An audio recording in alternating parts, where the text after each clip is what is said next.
अगर मैं अपने बारे में बात करूं तो मेरा नाम आदित्य रंजन है और आप मुझे जानते ही होंगे। ठीक है। एसएससी का कोई ऐसा पेपर नहीं है जो हमने क्रैक ना किया हो। प्री का पेपर को मैं 9 मिनट से 10 मिनट के अंदर सॉल्व कर लेता हूं और सीजीएल के माध्यम से मैं एज ए एक्साइज इंस्पेक्टर भी सिलेक्टेड हूं। सीएचएसएल में जो ऑल इंडिया रैंक है वो 114 है और भी कई सारे एग्जाम्स मैंने निकाले हैं। आज के टाइम पर मेरे पास कम से कम 4 से 5 सरकारी नौकरियां हैं और मैं खुद यहाँ से चाहता हूँ कि ये जो जिस तरीके से आज मेरे पास इतने सारे गवर्नमेंट जॉब हैं, आपके पास भी इतने सारे गवर्नमेंट जॉब हों। लेकिन वो कैसे होगा? तो वो ऐसे तो नहीं हो सकता कि हाँ रातों रात चमत्कार हो जाए तो हो जाएगा। उसके लिए पर्टिकुलरली हमें पढ़ना पड़ेगा। ठीक है। उसके लिए हमें क्या करना पड़ेगा? तो हमें पढ़ना पड़ेगा अच्छे से। ठीक है। और पूरा सिलेबस अपना कंप्लीट करना पड़ेगा। How to score 50 out of 50 in maths and 200 out of 200 in maths. मतलब प्री में आप 50 में 50 कैसे लेकर आ सकते हैं और मेंस में आप 200 में 200 कैसे लेकर आ सकते हैं। ठीक है। तो यहाँ पर कुछ पॉइंट्स मैंने लिखे हुए हैं जो आपको काफ़ी ज़्यादा मदद करेंगे यहाँ पर अच्छा स्कोर करने के लिए। जिनमें सबसे पहला पॉइंट यहाँ पर यह है कि आपको कभी भी अगर कोई भी गवर्नमेंट एग्जाम निकालना है ना, तो उसके लिए सबसे पहले आपका सिलेबस का कंप्लीट होना बहुत ज़रूरी है। यानी आपका सिलेबस 100% कंप्लीट होना चाहिए। अगर आप ये सोचेंगे यहाँ पर कि नहीं यार सिलेबस को हम थोड़ा सा जो है वो ढीला से लेकर चलते हैं, जैसे कि आजकल के बच्चों के अंदर पता है क्या है, बहुत शॉर्ट टर्म में सक्सेस चाहते हैं, बहुत कम समय में वो सक्सेस चाहते हैं, पेशेंस नहीं है। पेपर के 20 दिन पहले सर पेपर कैसे क्रैक होगा, स्ट्रेटजी बता दीजिए। 4 महीने पहले आप तैयारी करते हैं। कल भी गुरुकुल में एक स्टूडेंट आया, सर सीजीएल के लिए हमारे पास 3 महीने बचे हुए हैं, उसके लिए रणनीति बता दीजिए कैसे क्रैक किया जाए। मैंने पिछली बार भी यहाँ पर यह बात कही थी कि यार 2 महीने में 3 महीने में पेपर नहीं निकलता है। पेपर जो है वो एक डेडिकेशन के साथ जब आप तैयारी करते हैं ना तो निकलता है। ये एक ऐसा जंग है जिसके लिए आपको बहुत पहले से प्रिपेयर होना पड़ता है, बहुत पहले से आपको अपना माइंडसेट रेडी रखना पड़ता है। ठीक है। तो अगर मान लीजिए कि आप किसी भी एग्जाम को दे रहे हैं, चाहे वो सीएचएसएल हो, सीजीएल हो या कोई भी हो, तो वो आपका तभी क्वालिफाई होगा जब आपका पूरे तरीके से आपका सिलेबस जो है वो कंप्लीट होगा। ठीक है। तो सबसे पहला पार्ट क्या है कि हमारा सिलेबस 100% कंप्लीट होना चाहिए। दूसरा, अगर हम यहां बात करते हैं तो सिलेबस को कंप्लीट करना है लेकिन स्मार्ट अप्रोच से, ना कि बेसिक मेथड से।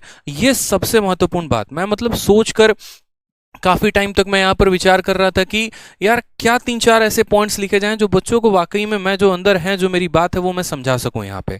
ठीक है। जैसे सिलेबस का 100% का कंप्लीट होना। आज के टाइम पर अगर मैं किसी बच्चे से पूछूं जो 1 साल से तैयारी कर रहा है कि बच्चे तुम्हारा सिलेबस कंप्लीट है, तो बोलेगा हाँ सर कंप्लीट है। लेकिन अगर 2 सवाल उसको ज्योमेट्री का दे दो और 2 सवाल उसको मेंसुरेशन का या कोई और टॉपिक का दे दो तो बनता नहीं है। यही रीजन होता है उनके डाउनफॉल का पेपर के में। ठीक है। तो ये डाउनफॉल को वो कैसे रोक सकते हैं यहाँ पर? ठीक है। तो सिलेबस को जब आप कंप्लीट करते हैं ना तो पूरी ईमानदारी से किया करिए। एक एक क्वेश्चंस को, एक एक चैप्टर को प्रॉपर तरीके से लगाया करिए। जब आप अपने नोट्स को बनाते हैं तो हर एक छोटी छोटी बात का ध्यान रखा करिए। ठीक। अब जब सिलेबस आपने कंप्लीट किया है तो ये भी बहुत मैटर रखता है कि सिलेबस को कंप्लीट करना है तो कैसे करना है।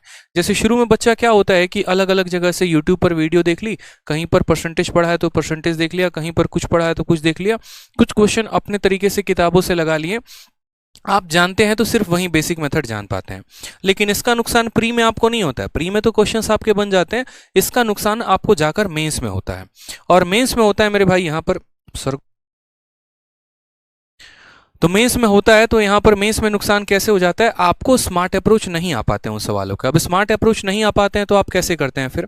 अब स्मार्ट अप्रोच अगर आपको नहीं पता है तो उन्हीं सवालों में आप उलझे से रह जाते हैं, समय आपको ज़्यादा लग जाता है, आप बना नहीं पाते हैं, फिर उस केस में आपके नंबर ऑफ अटेम्प्ट कम रह जाते हैं। तो आपको ऐसा नहीं करना है। ठीक है। आपको पर्टिकुलर तरीके से एक प्रॉपर वे में शुरू से ही जब आप सिलेबस को कंप्लीट करते हैं ना तो आप स्मार्ट अप्रोच में सीखा करिए, बहुत फायदा होगा। पहले क्या होता है कि बच्चा बेसिक से सीखता है कि सवालों को बनाना कैसे है, फिर उसके बाद जब वो स्मार्ट अप्रोच या अलग अलग जगह पर अलग अलग ट्रिक्स देखते हैं, फिर वो बेसिक अप्रोच को भुलाकर फिर वो नया अप्रोच को सीखने की कोशिश करते हैं। अब यहाँ पर इतने समय में आपका 1 से 1.5 साल चला जाता है और फिर बाद में आप सोचते हैं कि यार 1.5 साल हो गया तैयारी करते करते, सिलेक्शन तो हुआ ही नहीं। तो इससे बेहतर है कि जब आप पहली बार ही पढ़ रहे हैं तो आप थोड़ा तरीके से पढ़िए। पर्टिकुलर जितने भी चैप्टर पढ़ते हैं तो उनको आप टाइप वाइज पढ़ा करिए, उनकी एक पर्टिकुलर कैटेगरी बनाकर पढ़ा करिए और उनके कंसेप्ट को आप जानिए, ताकि अगर आगे पेपर में, किसी भी पेपर में अगर वो क्वेश्चन आ जाता है तो आप उसको वहां पर इम्प्लाई कर पाए। ठीक है। तीसरा वाला पॉइंट जो था वो मेरे लिए सबसे महत्वपूर्ण बात था जो मुझे आपको कहनी थी, वो ये है कि कई जगह और कई बार पढ़ने से बेहतर है कि एक ही जगह से एक बार पढ़े और अपना पूरा सिलेबस खत्म करें। ये बहुत बड़ा बात है। आज के टाइम में बहुत सारे बच्चे होंगे, कोई रूरल एरिया में होगा, कोई यहाँ पर जो है दिल्ली में मुखर्जी नगर में रह रहे होंगे। मुखर्जी नगर में भी कुछ स्टूडेंट के हालात ऐसे हैं, आज इनके पास डेमो के लिए गए, कल उनके पास डेमो के लिए गए, तो 2-3 महीने तो डेमो डेमो में निकल जाते हैं। जो बाकी बचता है उसके बाद यहाँ पर थोड़ा इनका वीडियो देख लिया, थोड़ा उनका वीडियो देख लिया, ठीक है। तो ऐसे करोगे ना मेरे भाई तो बहुत मुश्किल होगा, फिर तो सिलेक्शन बहुत मुश्किल है। आपको एक प्रॉपर ओरिएंटेड वे में एक ही जगह, चाहे मुझसे ना पढ़कर आप किसी से पढ़िए, कोई फर्क नहीं पड़ता है, मुझे उस बात का दुख नहीं होगा। लेकिन आप जैसे जहां पर भी जिनका भी समझ में आता है ना, आप प्रॉपर तरीके से उनसे पूरा सिलेबस कंप्लीट करिए। आप अगर थोड़ा सा, जब आपका विजन करोड़ों कमाने का है, जब आपका विजन एक बहुत बड़ा इंस्पेक्टर बनने का है, जब आप आगे चलकर बहुत ज्यादा पैसे कमाने वाले हो, एक बहुत बड़ा नाम कमाने वाले हो, तो अभी से 1000, 500 और 1500 के लिए यहाँ पर कंजूसी क्यों और उतना सोचना क्यों है? क्योंकि आपका विजन अगर बड़ा है तो उसके लिए इन्वेस्टमेंट भी थोड़ी सी बड़ी लगाए तो क्या दिक्कत की बात है, ठीक है। तो एक ही प्लेटफॉर्म से पर्टिकुलर तरीके से आप चाहे YouTube को पकड़ लीजिए, तो YouTube का कोई एक पर्टिकुलर सीरीज है तो वहां से खत्म करिए, या एप्लीकेशन से अगर आप पढ़ रहे हैं तो वहां से पूरा प्रॉपर तरीके से पढ़िए, लेकिन हाँ पूरा सिलेबस कंप्लीट करिए। अगर आप यहाँ पर जो है ना घुमंतु हो गए, माइग्रेटरी हो गए कि आज यहाँ थोड़ा पढ़ लिया, कल वहां थोड़ा पढ़ लिया, परसों थोड़ा वहां पढ़ लिया, तो शायद ऐसे तो केस में कभी भी सिलेबस कंप्लीट नहीं हो पाएगा। सेम तरीके से अगर आप एग्जाम की भी तैयारी करते हैं तो कम से कम ऐसा करिए मेरे भाई कि आप पर्टिकुलर फिक्स होकर तैयारी करिए। ये नहीं आज एनटीपीसी आया तो फॉर्म भर दिया, उसकी तैयारी में लग गए, कल सीजीएल आया तो फॉर्म भर दिया, उसकी तैयारी में लग गए। ऐसे करोगे तो कभी भी बड़ा मुश्किल सा हो जाएगा आपके लिए हालात। तो ये भी बात का आपको ध्यान रख के चलना है। और साथ में जो मोस्ट इंपॉर्टेंट बात वो यहाँ पर यह है कि नए क्वेश्चंस की ज्यादा प्रैक्टिस करो।